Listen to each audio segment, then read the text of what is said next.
get started. Thank you all for being on time and cramming into this tiny room. It is a packed house. We thought about moving it over to KCRER to give everybody a little bit more elbow room, but I was worried that if it was over there, some of you wouldn't show up. So we decided to just pack you in here. I am Christian Zarif. I was at this office, 8300 office, for about 9 years, 10 years I guess, and then moved out to the Blue Valley office about a year ago, and I helped Daryl manage that office and train those agents. I've been in business for about 11, 12 years. Was here with my parents, Rick and Susan Bowers, hiding in the back there. So that's a little bit about me. I want to tell you everything that I do, I always start with the why, which I think is important to do in everything that we do.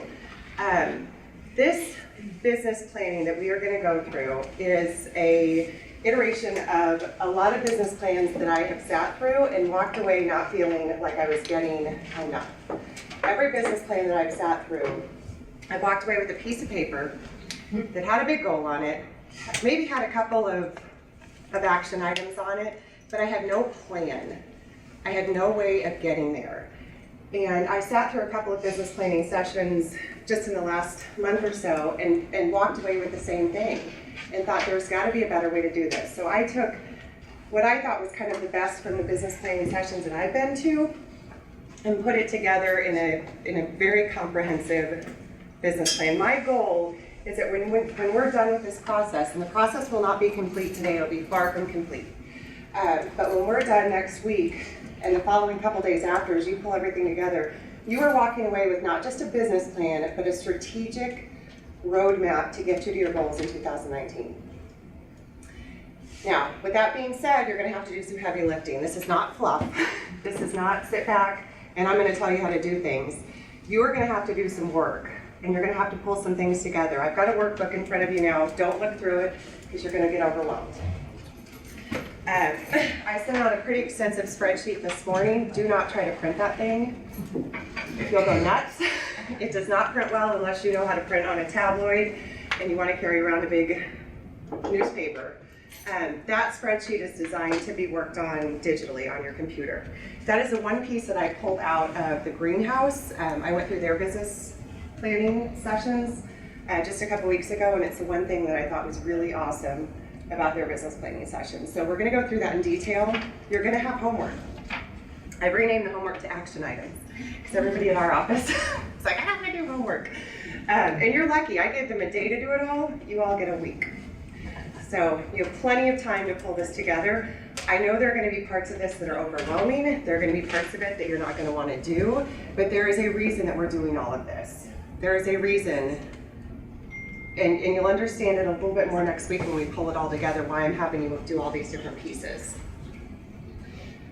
This is one of my favorite quotes when it comes to business planning. It's a very cliche, but it's very important. You fail to plan, you're planning to fail. How many of you have business plans that you did for 2018? How many of you still use those? Your hands go down. I heard a statistic that I don't want to believe, but 70% of real estate agents, over 70% of real estate agents have no plan, zero plan. I don't know how people run a business without having a business plan. There are 7 components to business plan, and we're going to dissect each one of these. These are all going to become part of your business plan, which is going to be more than a single piece of paper. First one is mission and vision statement that we're going to go through today. The financial analysis, you got to know where the numbers are, where you've been and where you want to go. A SWOT analysis. My daughter would say it's a SWOT analysis. She's like, Mom, it's not an A, it's an O. And I'm like, it's pronounced SWOT. Just go with it. We're going to set SMARTY goals, and I'll explain to you what that acronym means. Have a strategic plan to get to those goals. A time frame. Big part of goal planning is to also put in time frames. Some of your goals might have a time frame of 60 days. Some of them might have a time frame of 12 months. But you're going to put time frames on everything. And then systems and processes. This is important, the systems and processes to get you to your goals. It's one thing to have a plan, it's another thing to have systems and processes in place to get you there. We are going to start with mission and vision. A lot of people's eyes roll when we talk about mission and vision, but I want to get you in the right mindset of business planning. How many of you view yourselves as salespeople? How many of you view yourselves as business owners? You should view yourself as a business owner. There's a big difference between being a salesperson and being a business owner. I want you to think about why you got into this business. It probably wasn't to hassle with clients at midnight and deal with all the stress that we deal. One of the Blue Valley agents said she got into the business not realizing that she'd go through a case of wine a week. It is the truth. It is the truth. We know which agent it is. Yes. There's a couple that fit that bill out there. And it wasn't Daryl. But I really want you to think about what it means. Think about the differences between a business owner and a salesperson. What does it mean to be an entrepreneur? What do they do different than salespeople do? You are all entrepreneurs. You are all business owners. You might not believe that you are, but you are. And every business, every successful business has to have a plan. How does an entrepreneur who runs a business think and act differently than a salesperson? This is participatory, so please, a lot of what, and I know it's a bigger group in here, but I want you all to learn from each other, not just from me. I want you to share ideas and to feel like we can collaborate in here, and you'll learn just as much from me as you will from each other. But anybody aside from a business plan? Linda? So I was a sales manager and a sales person for a long time before I came here. So I think the main difference is, as a business owner, you do have to be a salesperson as well, but you also have all these other roles. Mm-hmm. So you have to play all the roles if you're just a one-person business owner. Absolutely. Whereas a salesperson, the goals and all that other comes from the company down to you, and you're stuck with that quota and whatever. Yes. Yes, very true. Somebody else had their hand up. Carol? You have expenses that you have to, so you have to be an accountant, you have to be an advertising person, you have to be everything. Yes. We teach, and a couple of you are in the Buffini class right now, but a big thing that he teaches and how he breaks down our roles as real estate professionals is you are a CEO, a CFO, and a COO. And there are specific hats and specific duties within each of those. But you have to understand that as a real estate professional, you have to be able to wear all those hats. You might not be good at all of them, and you have to realize what you're not good at and be able to ask for help, and then figure out what you are good at and exploit that. So, but you're right, we wear lots of hats, and we're not good at all of them. I think it's the opportunity to think strategically. Like if you're a salesperson, you are within the parameters of what your company wants you to be, and but if you're an entrepreneur, you can be anything you want to be. You can grow it, have this philosophy, all those types of things are you own, as opposed to working for a company that just has one set. One set. Very true. I would think also a salesperson may be more focused on that one transaction, whereas a business owner is thinking of the overall umbrella of the whole business. So each interaction is within a bigger pie, and Yes. it's not just about getting that deal done because you understand that it's that person, the person talks to this person, is going to affect me next week, next year, 2 years from now. There's a whole ecosystem, Yeah. and you're right, it's not just about the one sale or the one issue that's right in front of you, it's about the whole, it's the long-term versus the short-term game. And I think that's where the big difference is between a salesperson mindset and a business owner, entrepreneur mindset is, are you thinking short-term or are you thinking long-term? Anybody else? This is kind of rhetorical, but I want you to ask yourself as you go through this process, are you treating real estate as a business? Or are you treating it as a hobby? Are you going along and doing it by accident? Is your strategy, let's hope and pray that my phone rings in January and then I close a couple transactions?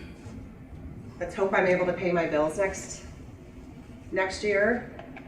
Are you doing it by luck? by accident, or do you have a plan? Do you have a roadmap?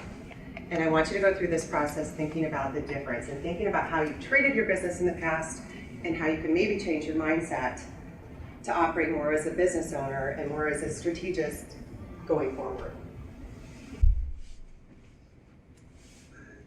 Again, I always start with why. As we think about mission and vision statements, we have to start with why. How many have seen the Simon Sinek Start With Why? If you have not seen that TED Talk, it's 19 minutes, I think, or 23 minutes, and it is phenomenal. I watched it for the first time last year, read the book, and it really made me, it got me centered. It made me realize everything that I do needs to wrap around my why. What was that, the TED Talk one? What was the name of that? Simon Sinek. Simon, and it's S-I-N-E-K. And if you just Google Simon Sinek Start With Why, it'll come up. It will come up. Okay. So as we look at mission and vision statements, there's a big difference between what a mission statement is and what a vision statement is. As a business owner, this is where your strategic plan starts. You have to start with the end in mind. We read a book beginning to end. We do business planning and strategic planning completely different.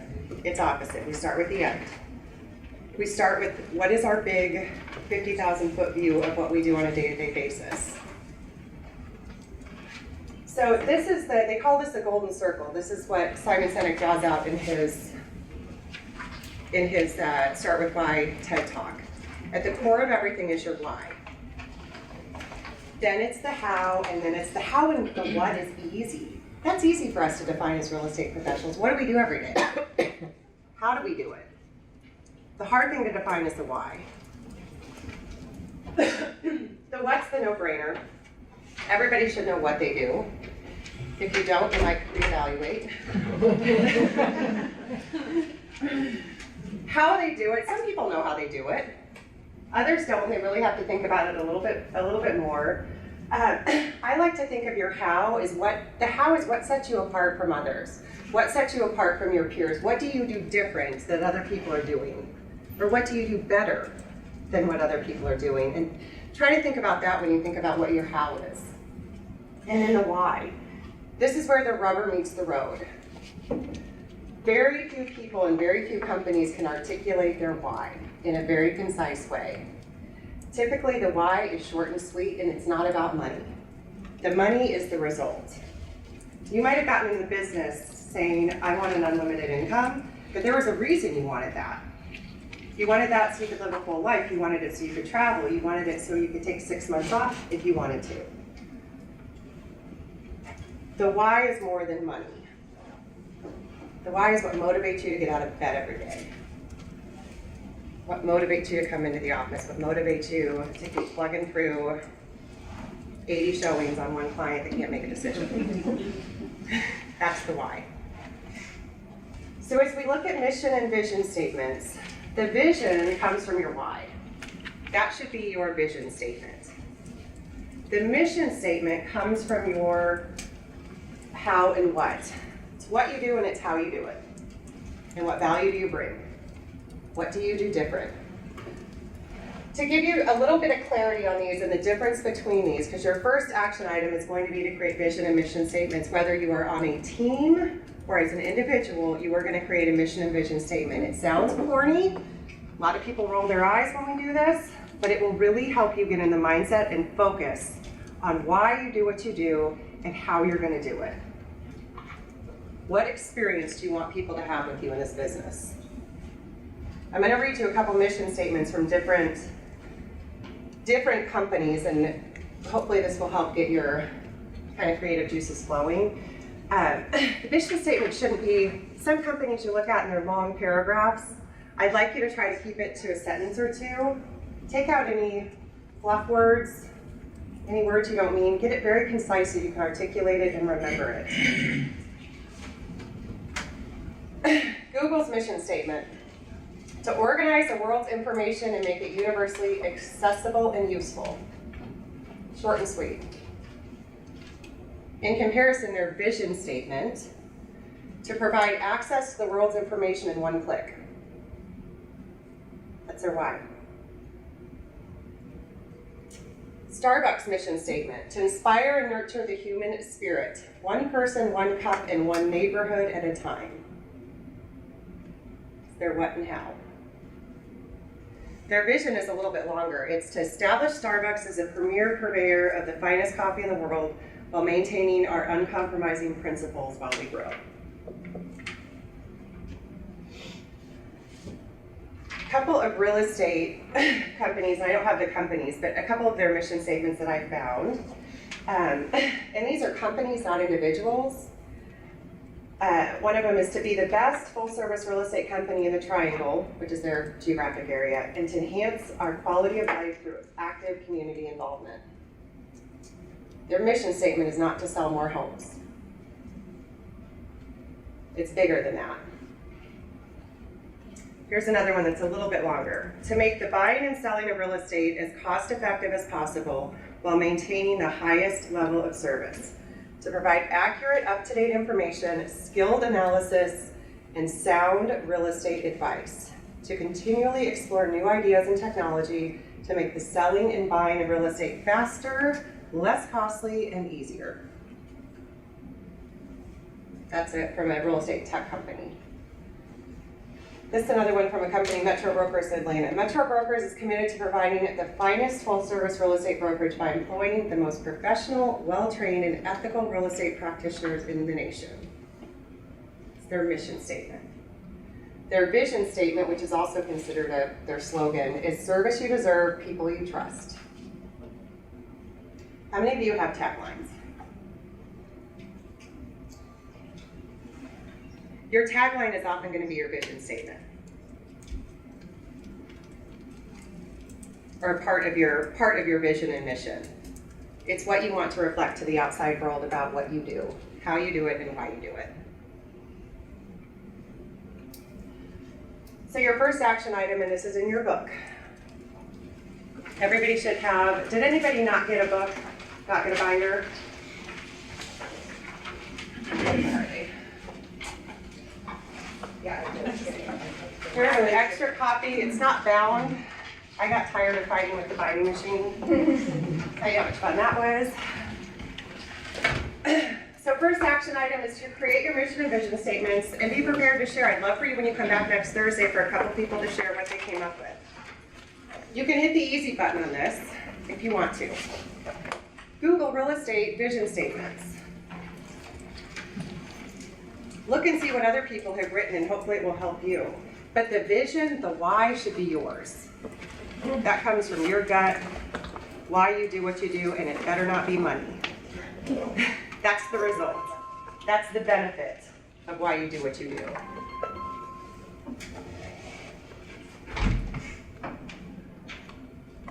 This is just kind of food for thought. Focus on who you are and what you do to differentiate yourself in the market as you're doing this.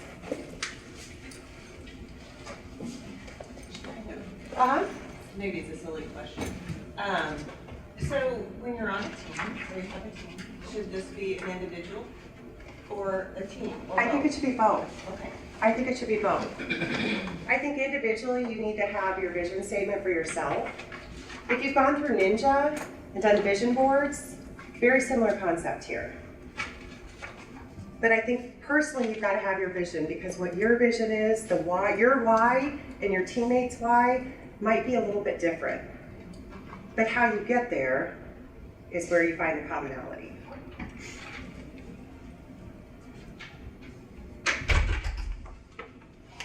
Anybody else have questions or comments? Anything I want to add about mission vision before we move on? Now I'm going to make your eyes bleed. You ready? I apologize in advance. We are going to, did everybody get the email that I sent out this morning? Did anybody not get the email that I sent out this morning?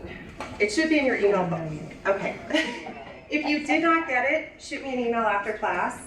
I think everybody heard me, and I sent out a second email. Don't try to print it. It will not work well for you. Before we go into the financial analysis, just a couple of questions. How many of you feel like you really have a great handle on wearing the CFO role? Your strong suit is financial. Keeping track, there's probably not gonna be very many hands in the air. Real estate agents are terrible, terrible. The majority of them are awful at keeping track of business expenses. How many of you actually track business expenses? That's awesome. That is, this process is gonna be a heck of a lot easier for you if you do that. I'll tell you one of the best, this is a little side tip for you. One of the best tips I have about tracking business expenses, figuring out where you're spending money. If you have a business account, get a new card every year. You'll find out real quick what you've signed up for and what's on auto pay that you don't even realize you're paying for every month. Because they're gonna start calling. And they're gonna go, I didn't know I signed up for that and I'm paying $5 or $10 a month. But if you're not keeping track of your business expenses, it's something that as a business owner, you need to do. And if you're not comfortable with it, if that's not your strong suit, find somebody that is that can help you. There's a lot of apps you can use too that make it easy. But find some type of system that will help you do that. It's gonna make going through this process, business planning process, a whole lot easier every year. You're gonna be able to know instantly where you're at for the year with expenses versus income. We are going to flip over now to the Excel spreadsheet. I want to walk you through. You're going to have probably lots of questions. I apologize in advance on this because I'm going to try to blow it up as big as I can. With a full room, it's going to be hard to see.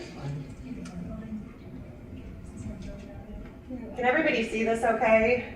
I want to go through kind of the categories first. So let me zoom out so you can kind of see what the full. This is the first page of the spreadsheet. This is the spreadsheet that I sent you this morning. You can either do it in Google Sheets or you can do it in Microsoft Excel. If you are a Mac user, I'm a Mac user and I use numbers, this spreadsheet will not work well in numbers. The formulas don't translate. So you want to either use Excel or use Google Sheets, which is basically an online version of Excel. If you don't have Excel, it works exactly the same. You have 7 different tabs down below. For the purpose of today and your homework this week, we're going to focus on the first 2 tabs. You can start moving forward and looking at the other tabs, but I really want you focused on the first 2 tabs. And we're going to go through those. Okay. The first tab is your expenses. You are going to go through and put in, you're basically creating a budget for yourself. Put in your monthly expenses. How I want you to look at this is not as you would look at it to hand it over to your accountant. Very different. It's going to be similar, but it's not the same. This is what are you spending money on every month? What are you having to write a check for? What bills are you having to pay? What expenses are coming out of your bank account every month? You've got categories on here. Personal development, your fees, dues, license board, MLS, training, coaching. In those fees, and I'm going to pull up my example one so you can see what this looks like when you've got fees in there. I am fine with you using estimates, just overestimate. But when you think about your fees, what are your MLS fees? They're $75 on a quarterly basis unless you don't pay your bill on time, and it's $85. Set it up on auto pay. Your Supra, I think that's now gone down to $21.52, something like that. That's a monthly fee. Your board fees for the year. License renewal, you want to put in here. You want to put in not just historically what you've spent, but also what you plan to spend as well.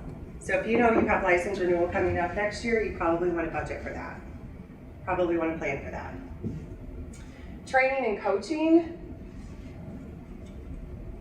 Little tip on the spreadsheet, you can change categories. I wouldn't go crazy with changing categories, but if training and coaching, you're like, I don't spend money on that, but I do spend money on this category and it's not in the spreadsheet, you can change those. You can tailor them to what you need. Marketing expenses, the categories they have, signage, print advertising. This might include, no it doesn't. The next one is printing. So difference between print advertising would be if you're doing ads in spaces or 435 South Magazine, any of those type expenses, advertising expenses that you're doing. You might want to change that category to advertising expenses instead of print advertising if you're not doing a lot of print advertising. The next topic down is printing. So any flyers you're printing, even your color copies in here. You're using print time to send out quarterly postcards. Next one would be any of your digital advertising. So your online advertising, if you're doing SEO, if you're doing Facebook ads, if you're paying for any of that stuff, you want to put it in here. Money you're spending on farming, community, or past client events. If you plan to have a client event next year, maybe you haven't done one in the past, but budget for it. Budget for it. That might be one of your strategies. This is going to be a living, breathing document as we go through the process. As we go through our goal setting and go through our strategies and tactics, you might put in a tactic that you realize, oh my gosh, I'm going to have to spend money on that. I need to come back to that and plan for it financially. Client gifts. Again, this is not through the eyes of an accountant. It's not what you're able to write off. It's what you're actually spending. What you plan to spend. And you can look historically too and estimate. But historically, if you've done 10 transactions and your goal next year might include doing 25, you better plan accordingly financially. Figure out what your average is that you're spending on client gifts, and then you might want to add to it if you've got a big goal next year. We can pull in other chairs if you need to. I'm the youngest of my family. Okay. Yes? For the purposes of your budgeting, back on professional development, if you have something that's like a one-time-a-year fee, like your dues, do you advise so that everybody has a handle on their monthly requirements of income? I To divide advise, it into each month and break it out that way? I advise that you break it out into each month. Okay. So in my example, I've got $585 in December because I know that's when my big dues are due for state, local, national. So I put it in the actual month. As this data, what you're putting into this first page is going to dictate all of the other sheets that we're going to use. This spreadsheet is only as good, this information is only going to be as good as what you put into it. So you have to break it up by month. You don't have to break it up by month because when we go on to the second spreadsheet, it's going to give you a total. So we could do this like based on an annual. Yes. If you have, and this is what I told the Blue Valley office, if you are not tracking your business expenses, you don't have a detailed way to track it, use this. If you have another system that you use to track your business expenses and you know what that number is, put the total number in this. You don't necessarily have to go through this exercise unless you want to.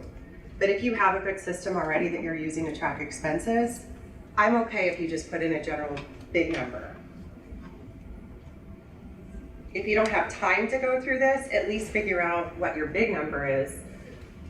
That way all of the other sheets, all of the other pieces of this will start coming together for you. So as long as you have annual numbers in. Yes. it'll flow. The goal here is to get to an annual number. And it's also a good exercise to go through, if you don't have a system, to go through and figure out what you are spending money on. Christian, I think that's one of the best benefits of this, is that you realize, like, I spent all this money and what was my reward from it? That, I mean, this kind of lets you figure out, am I spending my dollars wisely? Yes, I would agree. I would absolutely agree with that. If you don't have a handle on what you're spending your money on, please do this for that exact reason. You'll be, it's like I said earlier with canceling your card every year, you'll be amazed as you start really dissecting what you're spending money on that's maybe giving you a good return on investment and what you're spending money on that you are getting nothing out of.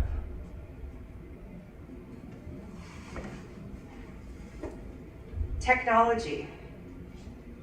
Next category. We've got web, technology, so any phone, internet, computer, software that you buy. If you need to budget for a new computer next year or you need to budget for a new iPad, put that in here. Again, you're looking not just historically, but also this is going to be a working budget for you for next year as well. Photography and video services. If you're hiring professional photographers or doing drone footage for your listings, put that in here. Again, if you're historically, maybe you're just getting started, you did 10 transactions last year and there were only three of them that were listings, and your plan next year is to triple that, budget for it. Put that in here. General administration, travel, meals, entertainment, again, this is not what you're giving your accountant. This is what you're actually spending money on. How much money are you spending on travel? I put in this example, trips that I plan to take that are real estate related. So I can budget for those. So I know how much I need on a monthly basis, yearly basis. This is not personal, this is all business. We'll get to personal in a second. Your auto, the way this is worded is kind of confusing. I want you to think of it as how much are you spending every month to own your vehicle? Insurance, gas, maintenance. It says on here that you could calculate miles. You're not spending money on miles. What you're spending money on is gas to go those miles, maintenance, insurance. Put that in here. Contract labor, if you are hiring somebody as a transaction coordinator, that's a per transaction basis, this is probably where I would put that. If you're hiring somebody to stuff envelopes for you or do mailings, go door to door, put that in there. If you pay somebody to show when you're out of town and you plan to take 6 months off, you probably want to put that in there. Professional services, accountants, you have legal problems. I hope you don't. I've got an attorney on retainer, we probably need to have another conversation. But you want to put that in here as well. Office supplies, not provided by the company. What are you spending every month on office supplies? What are you spending on an annual basis? Taxes. I put into the example spreadsheet my quarterly taxes. How much I'm writing a check for to pay my quarterly taxes. That's money it's got to come out of my business account. I have to pay that. It's not the income. Some people have separate accounts that they set up, so when they get a commission check, they're putting the tax dollars. It's a savings account. This is not income, this is expenses. How much is going out to the IRS, not how much is coming in and I'm putting in a separate account. This is how much you are. If you don't do quarterly taxes and you're waiting until the end of the year, you're gonna have a really fat figure in February or March.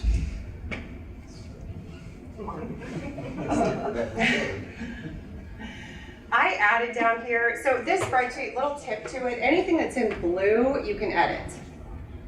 So this was an other, and I put monthly office fees in there. I also added a little buffer for me for color copies.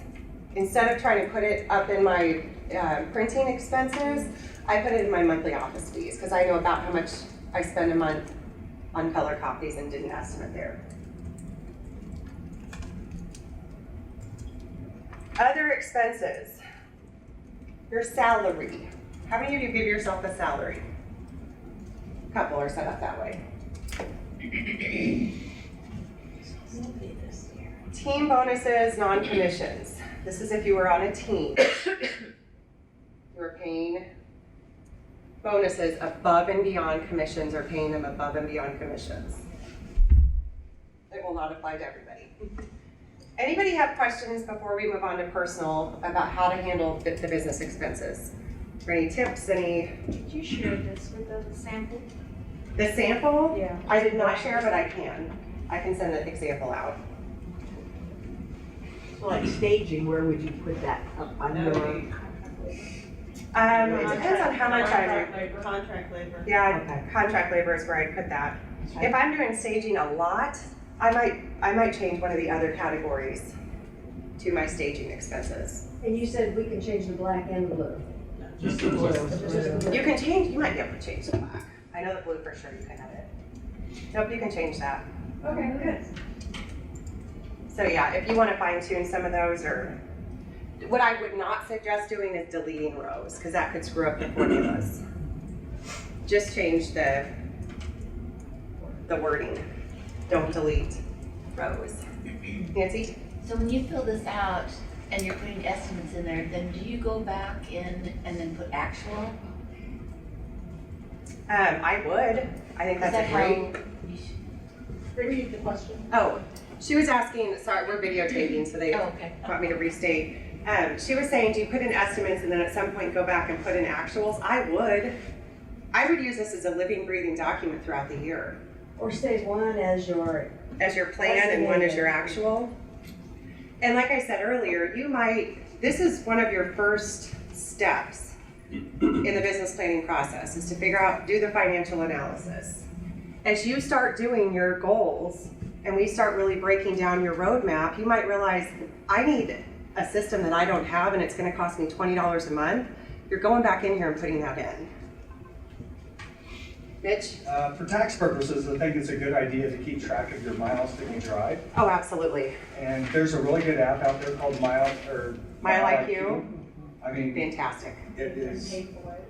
I think once you are ever audited, Yes. you will find that to be a very good friend of yours. That is a great app. In case anybody didn't hear, I use it, I love it. It's called Mile IQ. You do have to pay, if you're gonna do over 30 miles or 30 drives a month, you have to pay. But it's almost like Tinder, where you swipe left and swipe right, business, personal, business, personal. But every time you're in, it works in the background on your phone. You don't have to do anything but download the app and then go in. Sometimes I don't go in until the end of the And you month. get a monthly statement, you can. They email you a monthly, at the end of every month, as long as you classified all your drives, business or personal, your monthly statement will be accurate, and you can, I print that off and give it to my accountant. So is it like Facebook that tracks you no matter what you do? Yes. Yes. So if you're traveling, Yeah. if you're So traveling, you get in your car, you need to do personal or business? no, No. you can do it, I sit there when I have an app, I'm sitting in front of a house for 15 minutes waiting on somebody. Right. I'll go in and sit there and categorize, go through as many as I can. It tracks it, you don't have to do anything. Okay. It's working in the background. It reminds you to. Yeah. It will, you can set up push notifications, I don't, I just go in every now and again and try to go on a weekly basis and categorize those. I know today you're focused on business planning, but one of the things that I think is a challenge is if you could link this spreadsheet to your actual expenses or how you're tracking your actual expenses, so it would automatically flow to that, or give you a way to do that. Because, you know, for example, you want the fees and the dues, well, you want the spreadsheet that says, here's the actual individual expenses that goes into that category. So have you done anything? I have a like- solution for that. I'm actually an Janet? accountant. I was gonna say mint.com is a great free website. Yes. It is good. I like it. What is it? I pay for Mint. It's called Mint? Mint, M-I-N-T, like mint money. I pay for QuickBooks, I just always have, which is way more than we would need. But Mint is very nice and free, and it's great at creating graphs and spreadsheets, and really easy to create budget versus actual. Your background is accounting, so. Yeah. No, I like Mint. I really like QuickBooks. That's what I work with. Yes. QuickBooks Self-Employed only costs like $5 a month, and you can put an app on your phone, and it tracks your mileages as well. And then you're able to actually see all your expenses versus your income, all of that. With QuickBooks Online Plus, you're able to do the budgeting tool, and then you can do what she was saying. You're able to see your actual versus your projections, and that really gives you a better picture of how you're doing financially. I highly recommend it. It's not very pricey. And QuickBooks, or Quicken is another version. QuickBooks can get complicated very quickly if you're not familiar with it. Sure. Quicken is another option. You just pay a yearly subscription for an update. So, yeah, there's great Yeah. options. But Mint is free, and I would start with that. Yes. Like I said, this is not the end all. If you have a system that you're using, great. Make sure it's detailed enough so you understand where you're spending your money. And you can come into this spreadsheet and put in your totals. That way the rest of these sheets that are all more real estate and business driven will work for you. It'll work for you. So down below on this first is your business or personal expenses. This is where it gets a little tricky, and this is more, this is gonna be very individual on how you do this. Some people are single, so all of their living expenses fall on them. they would probably build this out to the T. What does it take for them to live on a monthly, what's their monthly personal household budget? For those that are in relationships where you're combining monies, it's gonna be a little bit, that's where it starts getting a little bit dicey and a little bit challenging to do this. How I would recommend looking at this is, what do you know you need, what are you contributing every month to your household expenses? What portion of your income is being used? What do you need to be able to pay your mortgage, pay your utilities? I am set up in an LLC now that I have a salary every month. And I know how much is going over into my personal account that gets combined with my husband that pays all of our bills. So I'm gonna take this spreadsheet and go all the way across one line with what my salary is. Because that's how much I'm taking from my business account and using it for personal. That's how you need to think about personal expenses. How much of your income are you using on a monthly basis to pay your personal non-business expenses? What's your monthly liability? Does that make sense? I know I just explained that quickly. Does that make sense for everybody, or does anybody have questions on how they might do this? I know this created some drama with the Blue Valley office when we went through this. They were like, I don't know what to do. Everybody good with this? Okay. I did not put, for the example spreadsheet, I didn't put anything into personal. I just put business expenses in here. I want to show you what we are going to go through, what you are going to be going through. This is part of your action items for this week. Again, I'm giving you a full week to do it. I gave the Blue Valley office one day and I think they were going to shoot me. But this is part of your homework for the week. The second part of your homework is going to be the second tab on the spreadsheet. There are going to be tabs below. I'm sorry, they're really hard to see and I can't get it blown up. You've got budget, you've got your goals. There's two different tabs for goals. There's goals if you're a solo agent and there's goals if you are a team. Every one of these tabs has the option to go to team view versus solo agent view. So as you get in there and play with it, if you are on a team that makes more sense for you to go through this whole process with the team view, you'll want to make sure that you select team when you get into these subsequent spreadsheets. For the goal section though, there's actually two separate tabs. There's a solo agent tab and there's a team tab.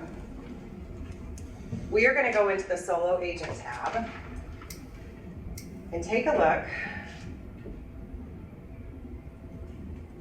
at what our goals are. So up here you have 3 fields. If you need to add more, you can add more. I can help you do that if you get into this and you're like, I need to add more. What things do I personally want to fund next year in my personal life outside of just my monthly expenses? What do I want to plan for? If you want to plan to buy a boat, put it in there. If your plan is to buy a lake house, put it in there. If your plan is to take 3 months off and go on a vacation, put what you estimate that cost is going to be. If it's to buy a new car and pay cash for it, if it's to buy rental properties, put those in here. This is the money, the extra revenue that you are going to need next year to fund your life. And so, what if your goal is just to fund that personal expense one? You've said you've already covered it by the salary. You've already covered that. That's already coming over. This is anything above and beyond. Above and beyond. So for example, I put in there, I want to take a trip to Europe. I'm estimating that's going to cost us $10,000 and finish our basement at $20,000. You know you need to replace a roof on a house next year. Yes, this is the fun stuff, but it can also be the not fun stuff. Stuff that you need to be planning for financially next year. If you're going to hire an assistant, that's one of your goals next year, you might put that in there. You might put that in there. That is going to be an expense. That might be where you can play around with those numbers. But everybody should have some stuff that they probably need to plan for financially. Yes, there's going to be stuff that comes up unexpectedly. Maybe it's just to fund your 401k, fund a retirement account. How much do you want at the end of the year to put away, to save? Maybe you've got a kid getting ready to go to college. moving to New York City to become famous. She go need some help.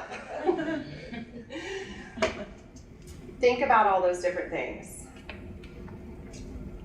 Again, the information that you get out of this spreadsheet is only going to be as good and solid and honest as what you put into it. So if you don't approach it from a really holistic, I'm putting everything in here, what you get out of it is not going to be accurate. This is where we start getting stuff out of it. So the next section, this year I want to earn. This is the total from above, my $10,000 Europe trip and my $20,000 basement finish. This number carried down for me. I can't touch it, it's in black. If I want to adjust that, I need to go back up to the upper section and adjust. And you might be going back and forth adjusting. You might realize, oh my gosh, to fund what I want to fund, I've got to make $500,000. I don't want to work that hard. These two are being carried over from the first spreadsheet, your personal expenses and your business expenses. If you have a good system that you're using to track all of this, this is where you can go in and just put in one big number. If you know that your business expenses next year are $28,472, then put that in there, if you have another system. The personal expenses include mortgage and all that? Yes. Okay. That's all. That was on that one. It was on the first tab, and I apologize, I didn't go through the categories real well on that. No, that's fine. I just was curious. You've got your mortgage, insurance, taxes. It does have improvements. Those are probably planned improvements. Utilities, Just so personal, Yeah. how much you spend on clothes, haircuts, gym memberships, food, groceries, entertainment, family obligations, your child care, activity expenses, health and medical. That's one thing. If you are running your health insurance and medical insurance through your business, that's something you want to move up to business expenses. That's going to be another category up above. The food is really eye-opening. I've done this, I do this too, with food. And because of what I was spending on food, in a year, I switched to Aldi instead of Price Chopper. And we cut down on, anyway, it is eye-opening. Like, I ended up saving $1,000 this year, or this past year on food, because it was like so high. I was like, Oh, I'm yeah. not spending much on food. It's crazy. Yeah, It is crazy when you really start looking at this. yeah. My husband, when we moved in together, he was like, we're doing a budget. And he's like, oh, we're not gonna spend more than $250 a month on food. I'm like, oh, what world do you live in? Yeah. Like, I spend $250 a meal to feed you. Right. Yes, it is very eye-opening, yeah. Very eye-opening. Yeah, It's a big one. yep, eating out is the big. Yeah, it makes you Yes. not want to eat out anymore. Does anybody have questions before I go back? I'm sorry, I didn't go into detail on personal expenses. On personal expenses. But I think though, if you have a spouse or another person and you're saying, I want to contribute whatever, $4,000 a month to that, you could just put that under total personal Correct. expenses. You could, yes. But I still think it's valuable to at least go through this exercise Yeah. and to know what you're spending money on outside of business, because you're spending money outside of business. Scared. Yes, it is scary. Nobody likes to do this. If you did, you probably wouldn't be real estate. These two, they're the anomaly now. They are the anomaly. Attract two people. But not my own. No, not my own. I like looking at spreadsheets. Yeah. I love spreadsheets. I love spreadsheets. I hate looking at expenses though, and like my personal expense. I hate it. Hate it because it makes me cringe because I realize how much I spend on frivolous crap. But yeah, spreadsheets I love. Just the information that goes into them. So yes, you could. So for this example spreadsheet, I put my personal expense as $75,000 because I know that my household relies on $75,000 of my income to survive every year. Oh, that's unique. If you're giving yourself a salary, if you're paying yourself a salary, you can come and put this in over here. Put this in over here. So for me to fund my trip to Europe and finishing the basement, my personal expenses needed to run our household and to pay our bills and our financial obligations, and my business expenses, I need, this is just to fund that. This is no money in my savings account. This is no money left over. Just to fund this, I need to make this in 2019. If I want anything left over, I would put it right in here. This is my profit. This is But what wasn't revenue there- I want. Wasn't there a line item on the personal expenses for your IRA and stuff? Yes. There was on personal expenses, yes. What about So your you tax? could put it in. Yes. And what about your Yes. taxes? That is a line on your business expenses. Okay. That's a line on your business expenses. This would be your nest egg. This would be the money that you have left over for emergencies. What money do you want to have left over? And it might not be anything, because you might have put your savings up above in that personal goal. Your personal goal might be to have $50,000 in savings at the end of next year. If you've done that already, and you want to make it flush, you don't need to put any additional profit in there. So my goal for the year would be $148,776 to pay for my business expenses, my personal expenses, and my fun stuff. So now it starts breaking down the scary numbers. So this is what I need to produce. Some of this is going to be numbers that I'm going to have to come up with. I'm going to have to do, and this is going to be the second part of this homework. You're going to have to take a look back to be able to do this. It auto-populates in there national averages. Don't use those. Use what you know about your business. What is your average sales price? I think the default is $250. If your average sales price is $175, then by God, put $175 in there. If your average sales price is $428, put $428 in there. If you feel like this year was kind of an off year, then use a 2 or a 3 year average. I would be looking at that anyways to figure out, have you grown your average sales price? Has it remained the same? That way you can extrapolate and figure out in 2019 what you want your average sales price to be. Make this reasonable, but it's also a goal. It is also a goal.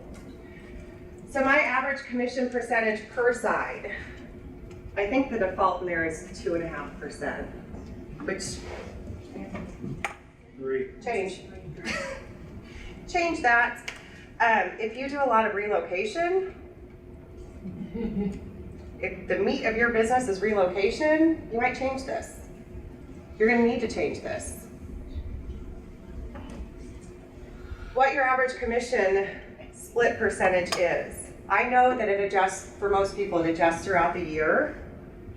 One of the exercises you're going to do is looking back at your last 3 years. You don't necessarily have to figure out your commission split for every single transaction, but where do you spend most of your year? At what commission split? What's your average? Put that in there. This number, I would underestimate.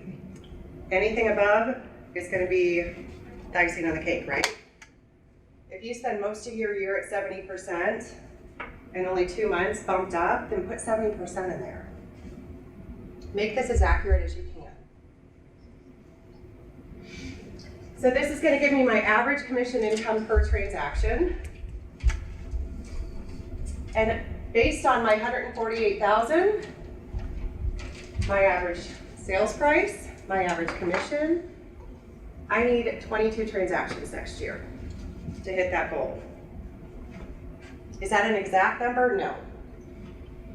Because I might have one transaction that's $45,000 and another one that's $850. But I at least know what my average is. I at least know where the target exists. 22 transactions, where are they going to come from? This again are going to be numbers that you're going to have with the next step.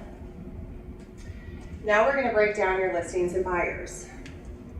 You are going to put into here what your average was from the last 3 years, or the last year, or the last 6 months, whatever you feel comfortable with. I recommend going with the last 2 to 3 years.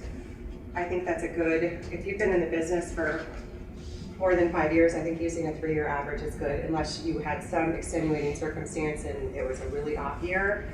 I think using a 3-year average is pretty telling. But if you're working with 80% buyers, put 80% over here.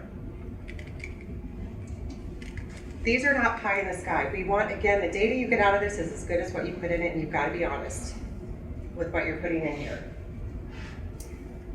So whenever I adjust these two, as I adjust these,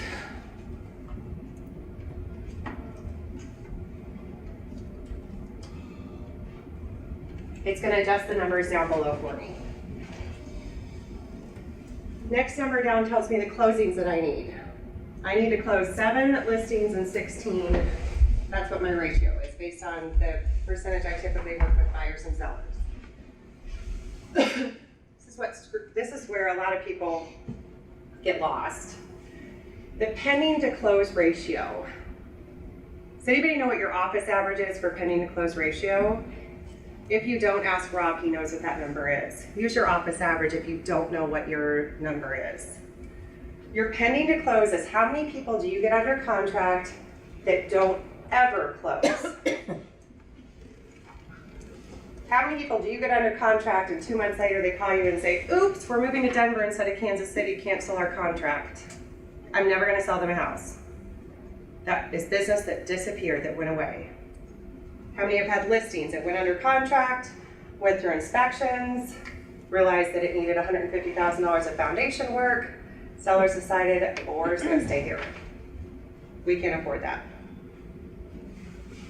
This is not a ratio of how many, if you have a listing that goes under contract, you go through inspection, that cancels, another buyer comes along, and then it closes, that's not included in this ratio. Does that make sense for everybody? What is it for the Blue Valley office? 90%. It's probably about the same, I would guess, for your office. It's very similar. About 90%. So based on my pending to close ratios, it's gonna give me how many pending sales I need. I had a Blue Valley agent that went through this, and she was like, oh, mine's 100%. And then she called me in her office, she goes, wait a minute, I'm looking at this. I did 13 buyers, one of them did decide not to buy, and they've now since moved to Pennsylvania. I go, then that counts. Then you take your 13 divided by 1, and what's your percentage? And sure enough, it was 87%. She's like, oh my gosh. It was eye-opening. A lot of people think, oh, I'm like 100%. I might lose 1 transaction a year. Well, 1 transaction out of 13, extra numbers. So it tells you how many pending sales you need. And then what is your close rate, or what is your active to pending rate? How many buyers do you schlep around for 3 weeks that never buy? Too many, right? Way too many. We're not going to talk about how to strategize against that in this class. That's a whole different class. But what is your ratio, and do you know that ratio? These are national averages that are in here. Again, if you don't know that ratio, that is not a number that corporate's going to track, because they don't know. They don't know how many buyers you've been hauling around. They don't know how many listings, unless it went through reload, they don't know how many listing appointments you went out on and didn't get the listing. Those are personal numbers. If you are not tracking that, and most people aren't, start tracking that. Something that you need to be doing is tracking your business, because it makes this process so much easier.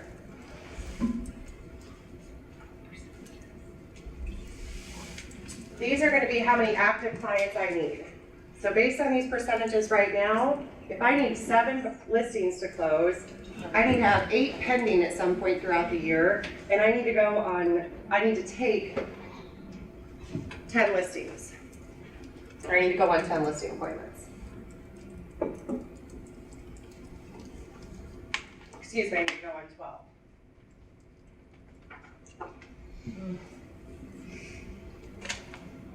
All of those numbers, with the exception of if you know your ratios, all of these are going to auto-calculate for you as soon as you put in your ratio of listings to buyers. It's spreadsheet magic. It's going to do it for you. Down below, then it breaks down even smaller. So we talked about wanting a roadmap, a very specific roadmap on how you're going to get to your goals. This tells me the number of appointments I need to result in a closed transaction. I need 1.8 appointments. I round up to 2 because I don't know how you can meet with someone 1.8 times. Although there are some out there that are about to meet up there. That's the average number of appointments I need. How many total number of appointments I need? This number is important. It is blue, you can change it. How many weeks are you gonna work next year? Who wants to work 52 weeks next year and not take any time off? I better not hit seeing it. So it auto-populates everything but the blue on that. The blue, you can adjust. Okay. The blue you can adjust. If you plan to take a 3-week vacation, you need to put that in here. If you plan to take, there is a team in the Blue Valley office that their whole goal next year is to be able to take 4 months, not at the same time, but 4 months, 1 month a quarter to go visit their grandkids on the East Coast. They need to put that number in their business plan. They're not gonna be here to work, they're not gonna be here to do these appointments. So they've got to strategize around that. But make sure you put in the number of weeks you plan to work. Otherwise, the numbers below are gonna be off. This tells me the numbers of appointments I need each week. That is rounded up because again, you can't meet with 0.8 people. Number of prospecting contacts I need to result in 1 appointment. Again, this is a number I can change. If it takes me talking to 30 people to get 1 appointment, then I'm gonna keep that number at 30.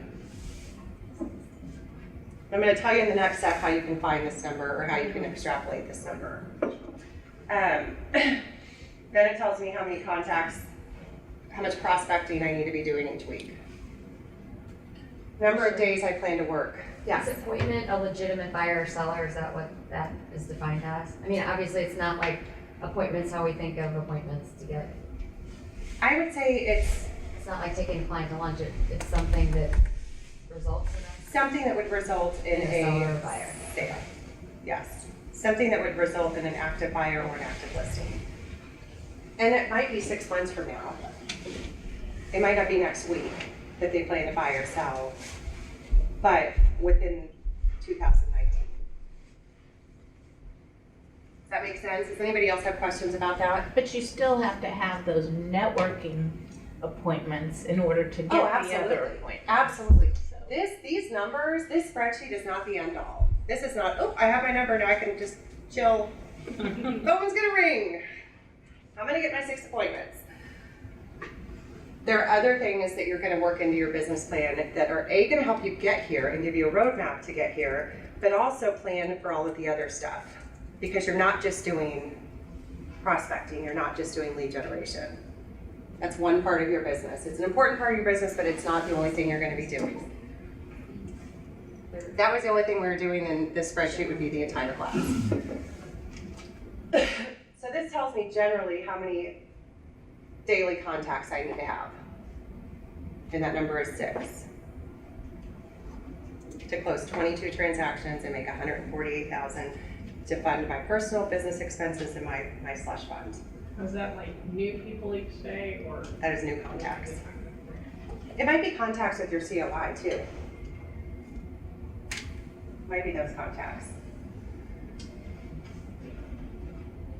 So again, everybody has a copy of this spreadsheet now.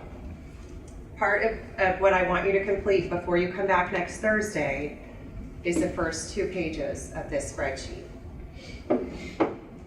Get as far as you can with this, but spend some time doing it. Make it as accurate as you can possibly make it because the numbers will be skewed if you just go in and make stuff up.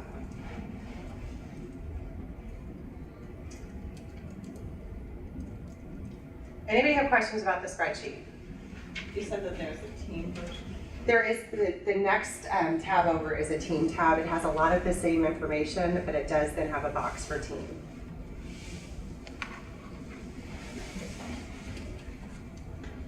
Okay, before we move on, there's another step to doing your financial analysis beyond just the planner.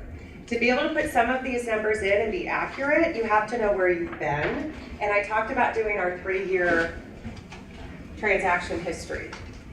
This again is going to take you some time. Be thankful you have a week and not a day to pull this stuff together. Which tab is this?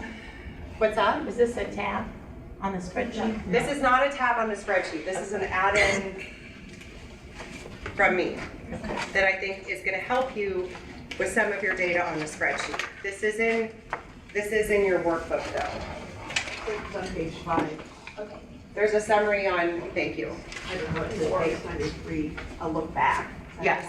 Yep. Is that It's on page 4 and 5.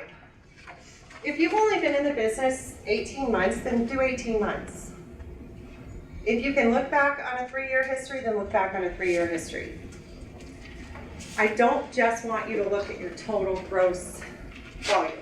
We're gonna break it down further. And there's a reason that we're gonna break it down further. And yes, this is not gonna be fun, and it's not gonna be on the top of everybody's to-do list. But breaking this down is gonna help you as we dive deeper into your strategic plan for next year. It's not only gonna help you with the spreadsheet and accurate numbers, it's also gonna help you as we start doing the roadmap for how you're gonna hit your goal in 2019. As I had people do this in the Blue Valley office, they were shocked at some of the deeper dig stuff that I had them do. And these are agents that are high producers and have their proverbial crap together. And they were shocked as they looked at this because they've never looked at it like this. Some people have, and that's awesome, if you have. So the first thing you're gonna do is your transaction history from the last 3 years. Your number of transactions, how many were buyers and sellers, what's your average for the 3 years, and then your average sales price. As you look at that, you know what your last 3 years were like. You know what numbers you need to take and transfer over into the spreadsheet. Did you have an anomaly of a year in 2018 with a really high average sales price? Is that going to continue in 19, or was that kind of a one-time deal? If it was a one-time deal, then maybe you need to take the 3-year average for your average sales price. Christian? Mm-hmm. I actually go back and do this on a 2-year basis, so I have it fit in a 2-year. But one thing that I found is don't forget those listings that you sell that never go into MLS Yes. or Yes. whatever. Because if you go to MLS to grab this information, it won't be there, so you have to add it back in separately. Yes. I just mentioned. And that's something that I talked about when I did this at Blue Valley, is I showed how to go into MLS. And then the challenge came up that you've got some properties that never went into MLS. So you've got to account for those. Can you show them how to do it MLS just so people? Yeah, I can. I'll show you in just a second I'll pop over there and do it. The second thing you're going to do as you analyze this is you're going to analyze where your business came from. And I want you to go as deep as you can on this. Did it come from relocation? Did it come from your specific marketing avenues? If you're paying for Realtor.com or Zillow, did it come from there? I want you to take every one of your transactions, put them in categories. The big question that came up when we did this was your COI. How do you categorize what came from your COI? I would recommend that it is a pure COI and referral from your COI. But both of those can fall under your COI. Because a part of your strategy and a part of your tactics are probably going to be to stay in touch with your COI, and you need to know how much of your business is coming from that, so you know how much of your time to devote to developing and to cultivating your COI. So not just the direct sales you get from your COI, but referrals from your COI. How many transactions resulted from that group? How many transactions resulted from you being involved in a community organization? How many were pure luck? Being in the right place at the right time. You can probably find a source for that. If it was somebody saw you, looking at MLS while you were sitting at Starbucks and approached you and started talking to you, how would you categorize that? It's probably a networking. Sitting on an open house. Open houses, absolutely. Absolutely. Get as specific as you can with this. But don't get it so specific that everybody has their own category. Because that's not going to do you any good. but try to group them in logical categories, but be specific. If you only have 2 or 3 categories, you might want to go just a touch deeper. You should probably have about 3 to 5 different categories. Some of you will have more. But I think if you categorize into 3 to 5, that would be good. Give it good data out. Are we analyzing this so we know where to spend most of our time and Yes. money into it? Is that the Correct. Yes. So Christian, I've used the greenhouse business planning the last few years. And they actually have a tab on this sources piece. Yes. So if somebody wants to have it as part of the spreadsheet to feed into the other items, it's there. Okay. It's on their spreadsheet? Yeah. Their spreadsheet's the one that I sent out. Well, maybe it's an older one. Oh, is it their business tracker? No, not the business tracker. The greenhouse had a business planning thing that's very similar to what you have. But I have it in my one I did the last 2 years. There's a sources tab. That is on one of the other tabs. Okay. Which tab is that? I don't 3 know. and 5? They're ones we're gonna cover next week. Oh, okay. But they're in there, I believe. So did you say that this, that Excel spreadsheet that you have came from the greenhouse? That one came from the greenhouse. The one that you've been working on? Yes. So is that the same one that you're talking about? Yeah, I Probably don't know if it's exactly the same. I haven't looked at the 19 version. I've Right. just This been is the using- 19 version. I'm pretty sure sources is in there. Yeah. I'm almost positive it is. So, I mean, to me, I'd rather have that information in a spreadsheet and feeding into this thing than putting just, you We're know. gonna go beyond the spreadsheet though with your sources. We're gonna go beyond just the spreadsheet. Okay. The next step, the deeper dig then, is to analyze your clients. A lot of people don't go this deep and this far with their clients, but it's simple. What type of clients were they? Were they first-time buyers? Were they move-up buyers? Were they relocating in, relocating out? Empty nesters looking to right size or downsize? What type of buyer were they? When you start looking at this, then you start figuring out, do you have a niche? It will surprise you. It will surprise you. As one of our agents did it, she assumed because of where she spends all of her time and where most of her transaction comes from is a particular development, and she just assumed that her niche was empty nesters, and she was like, it's not. Most of my business was people moving up. That's a different buyer than an empty nester moving down. And One of them assumed that their niche was first-time buyers, and it was the complete opposite. And do you do that for your listings as well? Oh, yeah. Okay. Yes, for both. For both. For both. Because if you're heavy on the listing side, you want to figure out if you have a niche with that portion of your business. It's a core part of your business. You need to know if you have a niche with that. Does that make sense to everybody? Anybody have any comments or have done this in the past and want to add anything? I think it can help you with your marketing too. Yes. Oh, absolutely. All of these pieces are going to be pulled together a week from today. These all are going to intertwine when we start working through our goals. And they're not just going to be goals, they're going to be strategic plans to get to your goals. I'm not just having you do this to do it because I think it's fun to give you a bunch of work.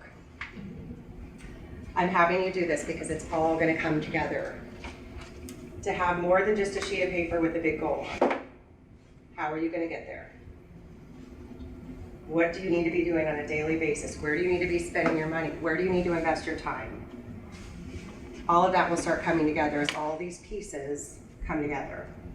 I'm going to do, we only have about 15 more minutes, so I will stay after and show anybody that doesn't know how to pull their stuff in MLS. I'll do that after the class, but I'm going to move on because we still have a chunk to go through. Does anybody have questions before I do move on? So your action items, these are in your workbook, and then you're also going to use the business planner Excel spreadsheet. You're going to complete the business personal expense worksheet, and then complete the goal worksheet. Then you're going to complete your analysis too, and you might want to do this first, analysis on the last 3 years because it will then help you as you get to the goal sheet on the spreadsheet with your average sales price, your listing to buyer percentages, etc. Okay, the financial piece is one of the biggest pieces. The rest of it I think is fun. Some people don't, but it's what I love. So we've done mission, vision, financials, SWOT analysis. How many people have heard of a SWOT analysis? Okay. SWOT analysis are used by a lot of companies, a lot of business owners, to figure out how they're positioned. It breaks your positioning down to 4 categories that's what SWOT stands for. Your strengths, your weaknesses, opportunities, and threats. You are going to complete a SWOT analysis on your business, on yourself.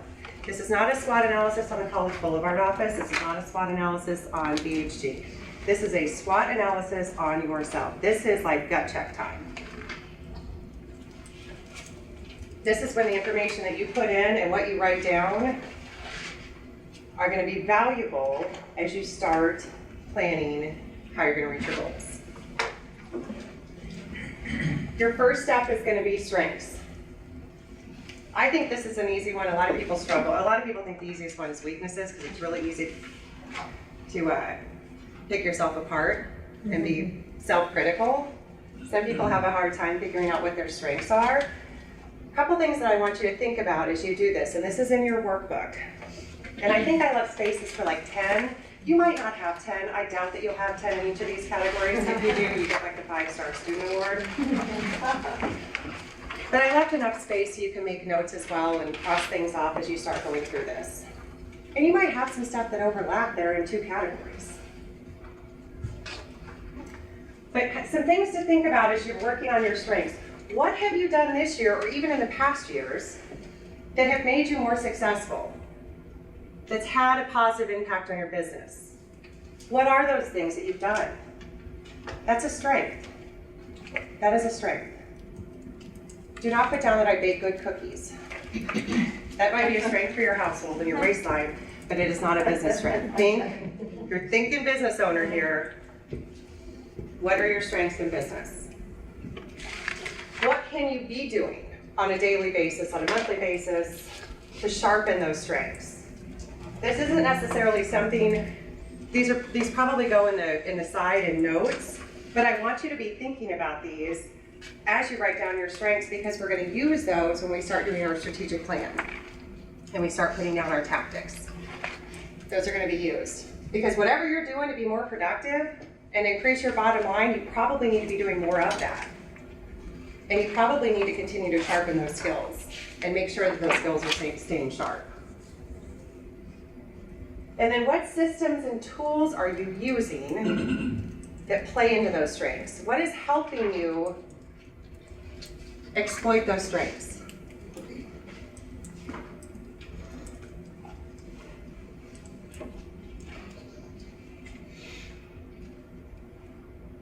Next, you're going to do weaknesses. I had people write down like 20 things, and I'm like, don't pick yourself apart. Then I want you to think about things, the obstacles that you might face in 2019 that are going to be hurdles for you to reach your goals. It might be financial planning. For a lot of people that started digging into this financial worksheet and realizing that they have no clue where they're at financially, they put on their weaknesses that financial tracking is one of their weaknesses. Guess what's going down as one of their strategies for 2019? Get help. Hire somebody to do it for me, or find a way to move that into my strength category.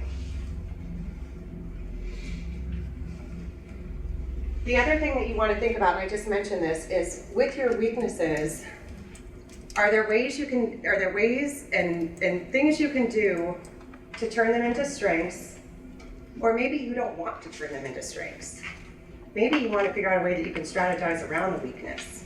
What can I do? It might be hiring an attorney. I hate doing contracts. I hate having Billy chase me around or Arletta chase me around. I want somebody else to do that for me. Guess what we're going back to? The business planner. Because I need to strategize around that weakness and I need to pay a transaction coordinator. So we're gonna budget for it. And that might change the number of transactions that you need to do, but is it gonna help you be more productive? It's gonna help you make more money. Because the amount of time that you're spending chasing paperwork and doing paperwork that you hate doing is taking away from the things that you're good at.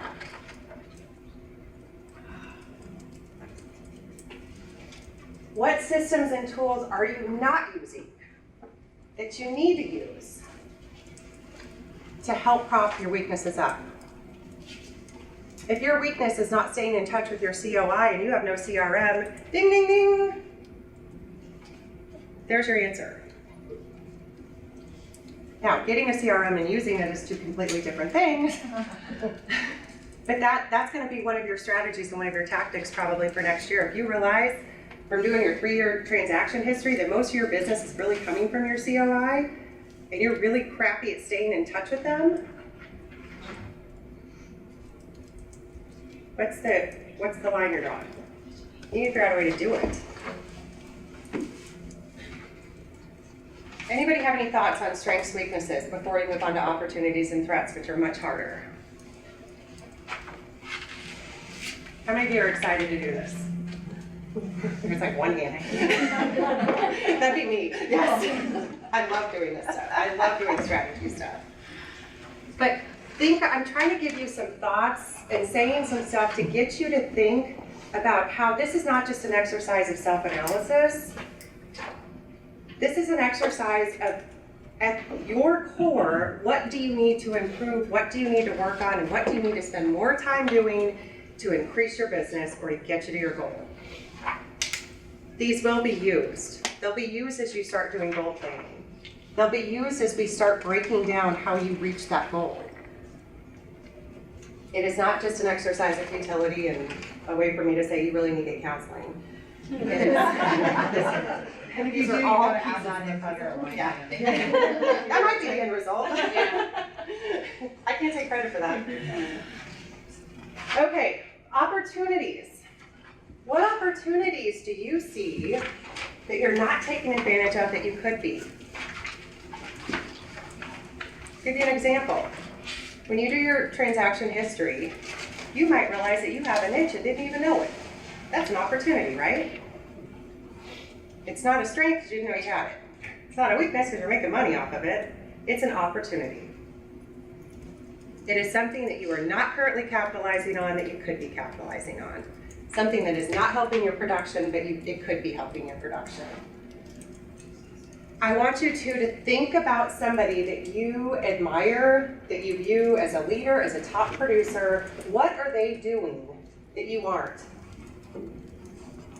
That isn't necessarily a weakness, it's an opportunity. What are they doing that's something that you could do and something that you could deploy in 2019 to make you more successful?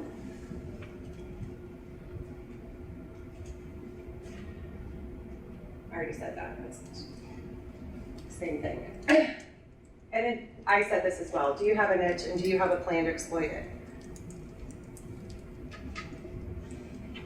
Anybody have any thoughts or anybody wanted something that came to their mind? A couple people shout out something that came to their mind when they thought about having to write down their own opportunities. Anybody? I thought of open houses. I haven't done them in a long time. That's a perfect one. Perfect one. Just listed, just sold cards. Yep. I used to religiously do that. And they're right there in front of us. Yeah, 25. And they're free. Yeah. Or to expand those, I remember Jake Gibbons used to always do more just listed, just sold, and he always did open house the Sunday after those would be received, and put that on his just listed cards. Very smart. And it was Very smart. double dipping or triple dipping, Right. whatever. Absolutely. Absolutely. Talk about taking advantage of something that's right in front of you. That's going in anyway to the people. Yes. Think too, I didn't put it on here and I should, think too about the systems and processes that you have in place or that are offered, not necessarily that you have in place, but that are offered that you're not taking advantage of. Like the print time postcard program. like the monthly email newsletter through Greenhouse? Are there products and services that you have access to through our company, through your office, through your other involvement that you're not taking advantage of that you probably should be? That's an opportunity. That is an opportunity. So as you look at your strengths and weaknesses, one of the questions that I have you ask yourself, especially with your weaknesses, is what systems and processes do I either need to get or I need to use to strategize around my weaknesses? Think about those then. Those then translate over into opportunities. It's an opportunity. Is that resonating with everybody, making sense? Threats. This is easy. Because these are basically the market weaknesses. These are the weaknesses that you don't have to own up to, but what's going to threaten your business? It is so easy for us to point the finger at other people. It's interest rates. They are going up, and that is going to impact my business next year. I have news for you. You can't control them. That is not something that you can control. So what are you going to do to strategize around that? How can you control? What can you control, and how are you going to come up with a plan to work around those threats?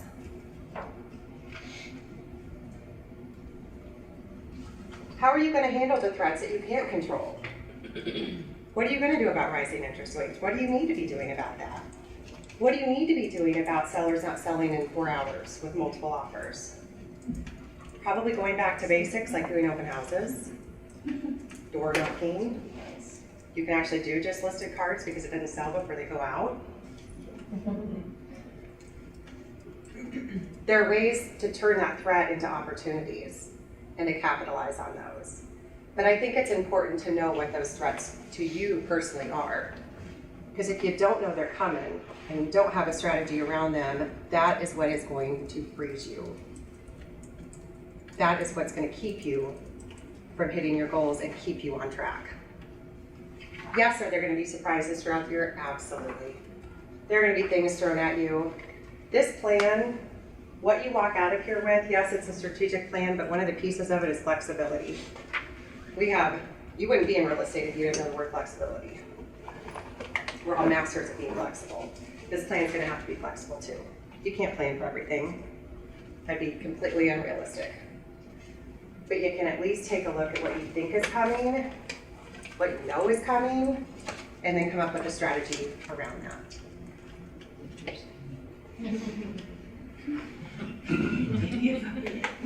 Okay. So, last piece of homework. And I have a recap slide up here that you can take a picture. This is all in your workbook. But complete that SWOT analysis. That's as far as I want you to go in there. And like I said, you might not have 10 things for each one of those. But I at least want you to spend some time thinking about each of those things and jotting some thoughts down. So we went through mission vision, financial analysis, SWOT analysis. That leaves next week to go through our goals, our SMARTY goals, our strategic plan, our time frame, and our strategies and processes. That's a lot to cover next week. A lot to cover, and I know that I've given you a lot to do between now and next week. And I know you can do it. I'm going to skip through this to give you your... So true to 3 people on the meeting. That's my main break this week. You got this. You can do it. Break it down into small steps. But plan some time this week to be able to do this. It will make next week make a lot more sense and give you a lot more out of next week. It's not to say you have to have all of this done by next week, because you don't. It'll just help you as we go through next week. It'll make it resonate a little bit more. Nancy? I know we all have our apps that we particularly like, Uh-huh. but could I ask to add one more thing, is that bring in your favorite apps to share? Yeah. Might be kind of fun. Yes. That help know, you with these? Well, I think it's just helping you overall with your business, but Like some of the mile. IQ and the men, that'd be, Everybody yeah. got, it's hard to stay up on the latest and the best. It seems like there's like 30 of them out there. What's really the 5 best ones or whatever? That'd be awesome. Yeah, if everybody wants to do that, add it to your homework. It's not my fault, it's Nancy's. Sorry. But yeah, no, I think that'd be good. And that's part of what we're gonna do next week. As we start talking through your goals, how to set those goals, we're gonna start talking through some of the tactics. And something that Sheila just sharing how Jay Gibbons used to do is just list, that's the information that we need. Because like I said, you're gonna learn more from each other than you will from me as you start really breaking down this stuff. How do you stay accountable? What tools are you using? Just like the apps, what tools are you using for your time management? What planners are you using? What time-saving tricks have you found? That's all stuff that we're gonna talk about and share next week as we start helping each other and coming up with this plan. So there's your homework broken down for you. Take your workbook. You have the planning worksheet. If you need help, or you can't find something, or just reach out to me. Either call me, text me, or email me. Happy to help you. If anybody wants to stay after and go through matrix.